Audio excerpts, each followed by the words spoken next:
How are we doing, everybody? Lip Tims here. Today we're going to count down the top 62 smartest people on the planet. Here we have the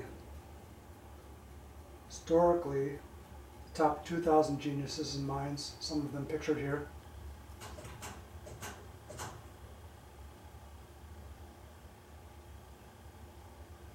Now, the group we're going to look at has about a 25% chance of making it into the historical group. For the reason that when you rank geniuses, there's a probability of overranking people who are closer to you, proximity-wise in time.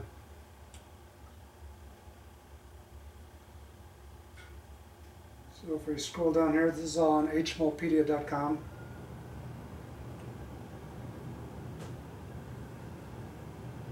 Today I finished ranking the first 1,100 geniuses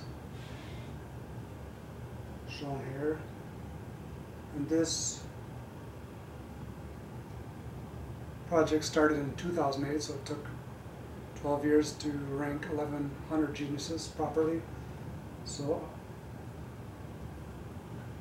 in this group we're going to look at the kind of the tail end of all of this group here, smartest people existive.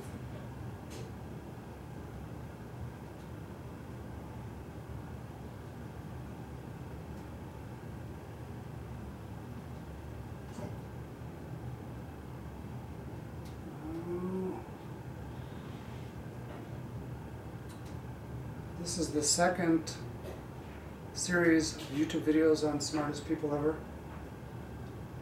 The first one was done in 2014. It was an 80-minute video. I'm going to not go on 80 minutes. This is unscripted, but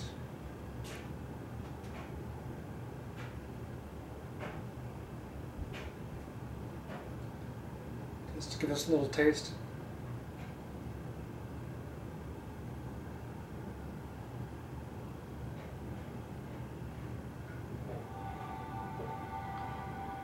+7.2 billion people are currently reactively existing on the surface of the Earth. The question remains, who is the smartest person alive? In 1727, the great French thinker Voltaire heard some of the learned men discussing the question, who was the greatest man? To which the names Caesar, Alexander the Great, Tamerlane, and Cromwell were tossed in the hat. One speaker maintained, however, that Newton, beyond doubt, was the greatest man. Voltaire agreed with this statement. He explained, "It is to those who master our minds by the force of truth that we owe our reverence, not to those who enslave them by violence." In 1915, a reporter asked Einstein. So, Voltaire says it is those who master our minds by the force of truth that we pay our reverence.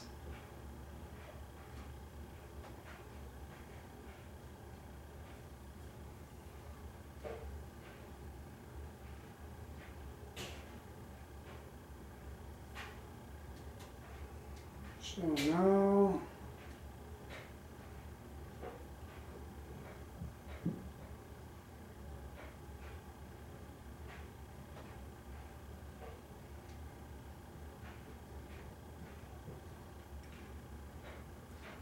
we have the greatest thinkers on the planet currently.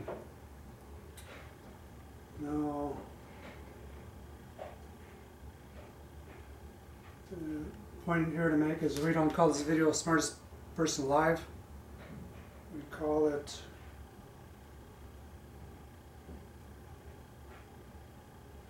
go to quotes.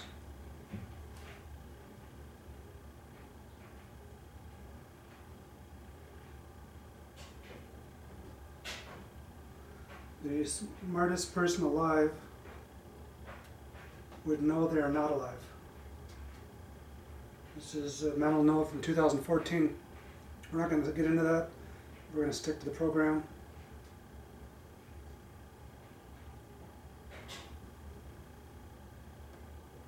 So now we have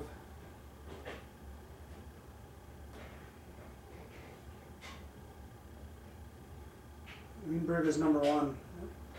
We'll come back to him, but the new wiki has table ranking columns. So the youngest person alive, or Existive, is Reese Arrow, and he was cited with an IQ of 200 when he was in his teens. In the 2016 Smartest Person Existive rankings, he ranked 12th. And at age 20, he completed his master's degree with a thesis on a thermal model of economy, wherein he platformed on Rogan, Hemke, Samuelson, and others to arrive at the idea that value is a function of low entropy. His theory is not necessarily flaming theory, but the fact that he graduated from high school at age 12 or something, and then he arrived at this by age 20, is a model of the fact that when the young people who accelerate fast through the education system come to see the world through what's called the thermodynamic lens. And in terms of your gender, we have, let's see, how many females? Myla Rad Kirshna. She tweets poetry blogs based on physical chemistry, stylized to apply it to human existence philosophically on Twitter. And she used to do philosophy jams in Boston. We'll touch on her. Who else? We have Ayanna Lee. We have Helen Fisher, Jane Goodall. Okay, so 3 females we have for 2020. And also the dating system we have,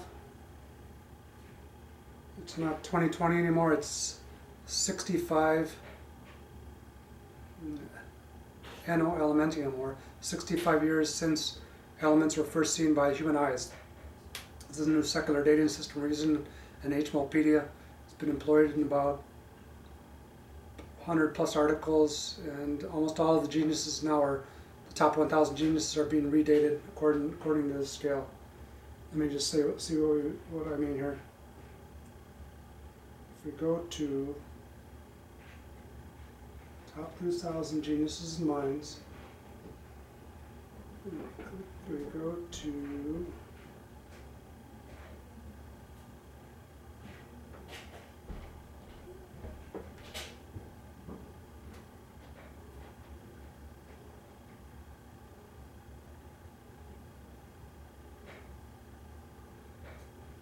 let's just click on Goethe. He's the biggest genius. He's the first person ever to be ranked with an IQ of 225. First human to be ranked with an IQ that high. And he was in 1809, which means he published his Lecture Affinities and explained that humans evolved from chemicals. But if we click on his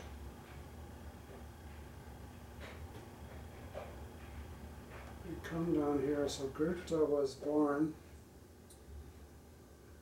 This is the new dating system. This is called After Christ myth.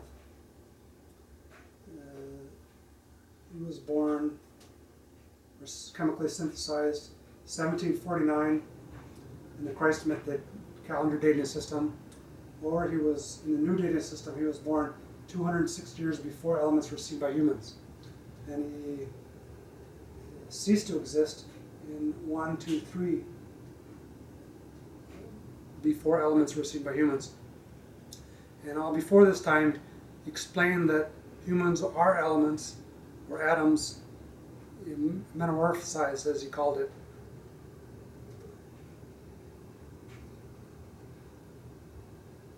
So that's the new dating system. So if we go to someone who's farther along in the system here.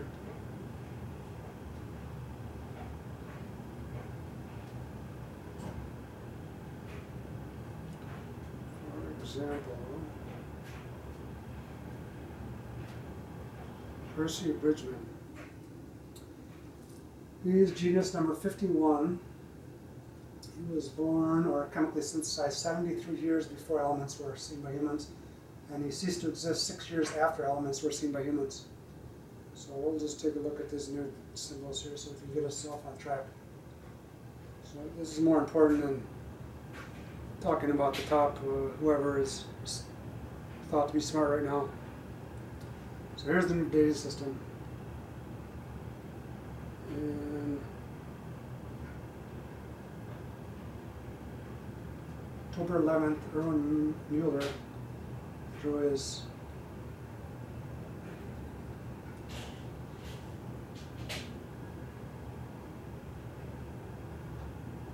he saw tungsten atoms at the tip of a needle using his newly invented field ion microscope. So that's the new dating system. So in HMOpedia we don't date Christ myth years. 2020 was picked out by, what's his name? He's in the top 2,000 rankings, but he didn't even give any methodology to when he picked out the 0 year. And we've all just been following along with like sheep to this year. We've changed that now in the HMOpedia and the Human Chemical Thermodynamics textbook, and we're making progress. But here we are. Erwin Mueller. This is what the visual of what these are platinum atoms, but he actually saw tungsten, the tip of a needle of tungsten. He saw these atoms, and he when he walked, you can see this is in Penn State University, as I recall. This is the plaque atoms first seen. When he walked out of the laboratory, he yelled out, "Yes!" He yelled out, "Atom, yes, atoms, S," in German or something like that. And that's the new dating system. I'm not going to spend a lot of time on that, but we will try to get through the list here. So now we're going to start from the bottom.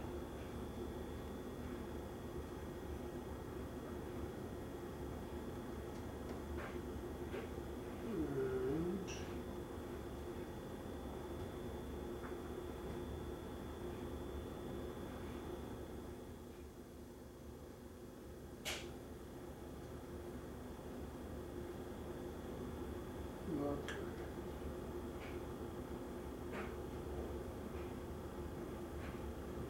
So here's what we're going to look at in 30 seconds.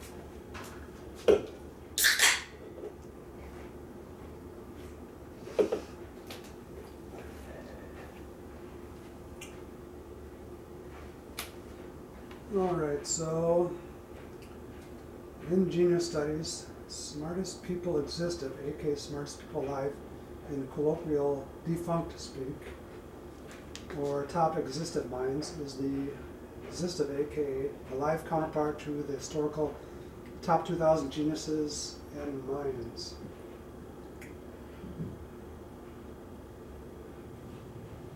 So let us start from the bottom.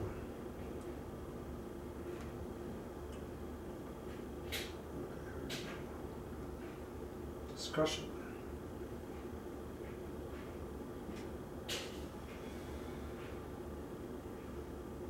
Number 62, Noam Chomsky.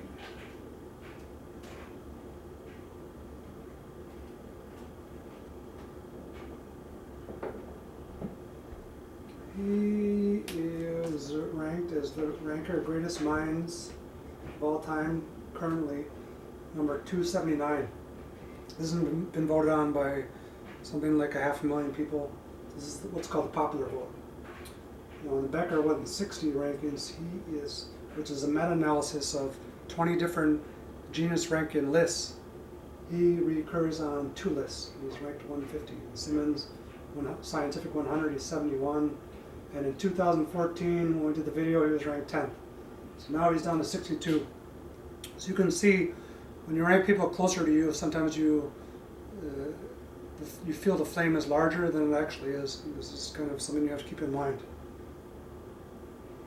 John Emsley, 61, he got involved in doing a number of TV shows called The Elements, and ended up writing the book Nature's Building Blocks. And his book was very useful in terms of when Robert Sterner and James Altucher calculated the molecular formula, the 22 element molecular formula for human in 2000, and when I calculated the 26 element molecular formula for human in 2002, we both referenced this book.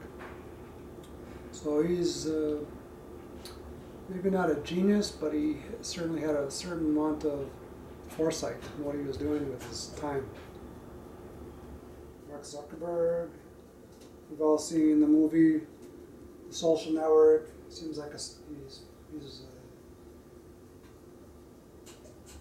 FMPP number 10. Let's see what that is. I forgot. FMPP number 10. Okay, so he's on the Forbes list most powerful people.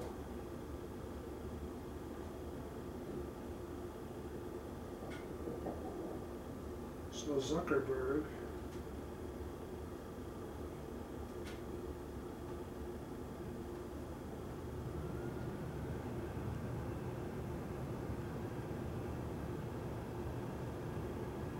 here he is. So right here he's number 10. Last 2 years he's ranking in number 10. The most powerful person in the world. So that's what that's all about.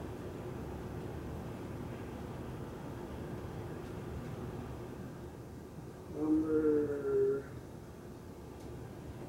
59. If you haven't seen Goodwill Hunting, you probably don't even you should pause this video and watch Goodwill Hunting, because Matt Damon basically wrote the script. It's based on William Sidis, America's greatest child prodigy. Went to Harvard, then MIT, then did work for something like the FBI, and went to jail, and his girlfriend in jail. Same stuff that's in the movie, but Ben Affleck deals with some nice stuff here, especially the bar. It's called the bar scene.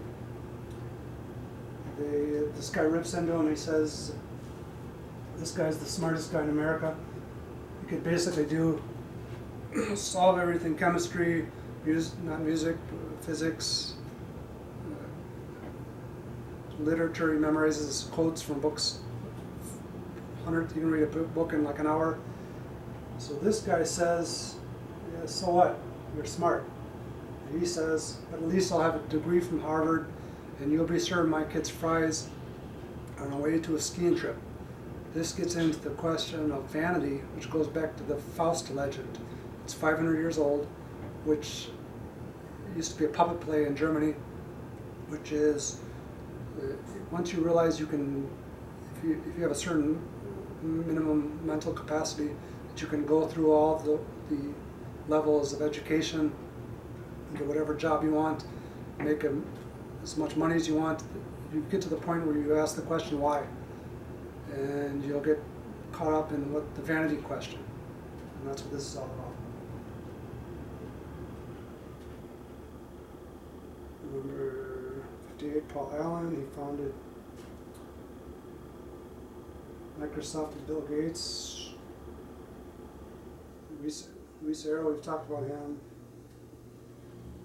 He's probably a lame ass, because even though he has IQ of 200, we had a virtual conference last 3 months ago that about 60 people attended, and he didn't even participate in the virtual conference. But so he's probably going to be voted out maybe by the next ranking.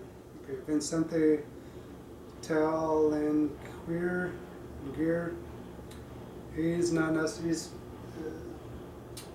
He's the guy who started writing about.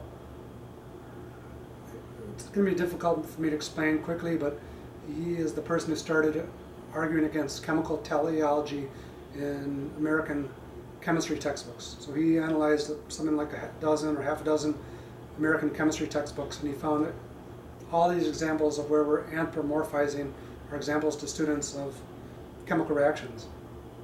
For example, hydrogen reacts with oxygen to become water, so it can get to water, or something like that. So that it has hues of Aristotelian teleology in it. I'm not saying the whole thing's perfectly, but about 70% of what he's saying is pretty correct. So he says,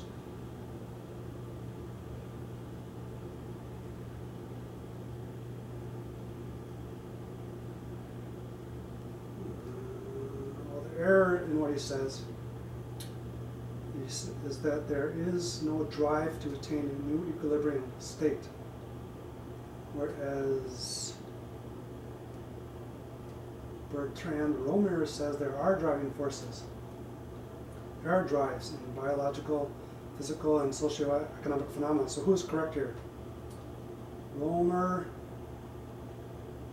or Tell and Queer? It took me a while to figure out what this guy was, where his errors were, but the errors are, he says, there are only particles randomly moving, which means he believes in chaos. He's wrong about that. There's no such thing as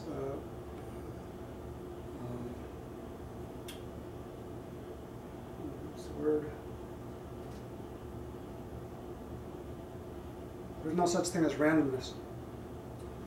And interacting with competing process with different probabilities. Probabilities, again, is just there's no such. He's a chance philosopher.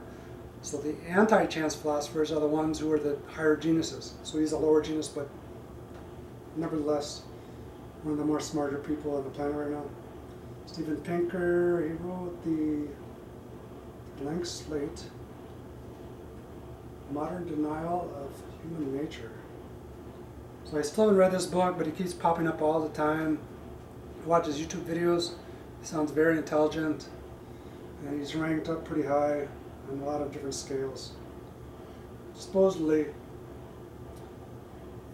his book, along with Philip Ball's Critical Mass and Jared Diamond's Collapse, were the 3 books that made Steve Fuller blog out an article that he is not a molecule.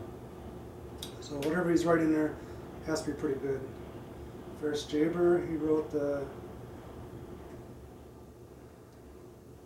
We were talking about one of the reasons why we don't call this video Smartest Person Alive is because it's a linguistic confusion. It's kind of like saying the sun rises, where incorrectly the earth turns toward the sun. The sun doesn't stand still. We're the one that rotates around the sun. So Ferris Jaber, in 2013, in his Scientific American blog, he wrote, "Why Life Does Not Really Exist." You're going to want to check that out. Gene D Borg, he's the one who did the lazy ant experiment. Pretty famous. Cited by Prigozhin, who I read about in this, and through Prigozhin I learned about him. So he took all these ants, right? Put a bridge that has 2 different lengths, one's long length, one's short length, and he separated, there's the nest and there's the food source. So there's a certain amount of ants that just sit around and are lazy. There's a certain percentage of 10% of the ants of the population that are hard-working ants, and they get up and they go through they take the bridge, they get the sugar, and they come back. So he took and separated all the hard-working ants from the lazy ants, and he took the lazy ants and put them in a whole new system, new nest, new bridge, new source, and he found that the lazy ants differentiated into the same exact ratio of hardworking and lazy ants when they're put into the new system.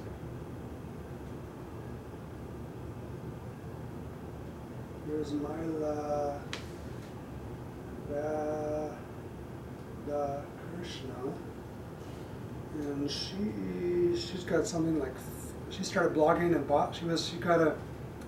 she got her MIT, she went to Harvard and MIT in computational physical chemistry.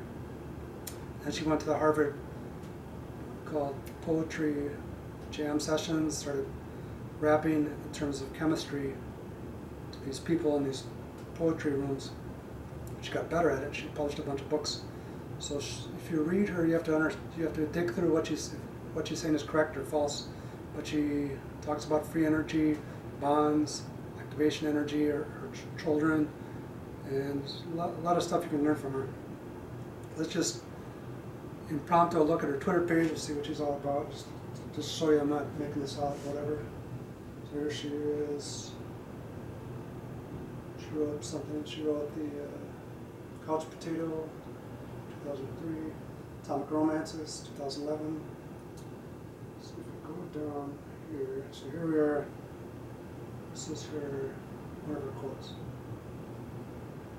If we are all subjects subordinate to the same higher power's reaction coordinate, so she's vacillating on whether or not God exists.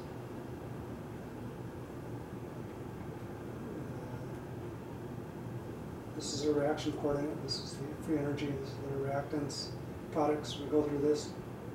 She says this is all controlled by the energies and forces of the universe. We'll look at her Twitter feed. She's at Atomic Romances. And she has tweeted out today. Let's see what she's got here. There's her book. Pretty good book.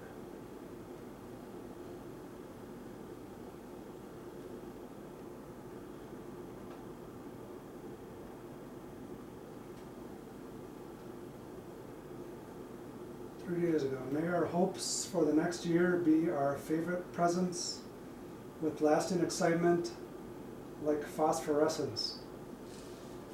So she's pretty cool.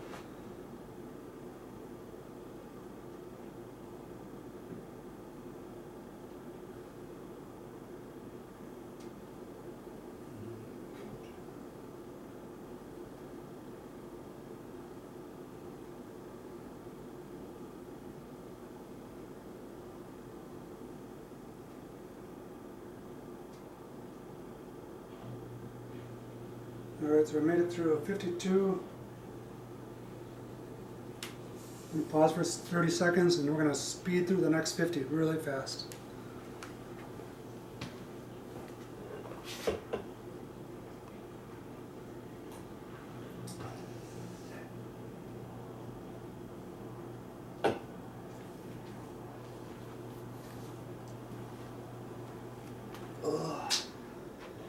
Because basically, I was either going to not do this video or not do the video, but it's getting close, like 4 or 5 days away from New Year's. And New Year's for sure, I'm going to be at the Goethe statue. So I'm just going to show you that real fast. Because I already talked.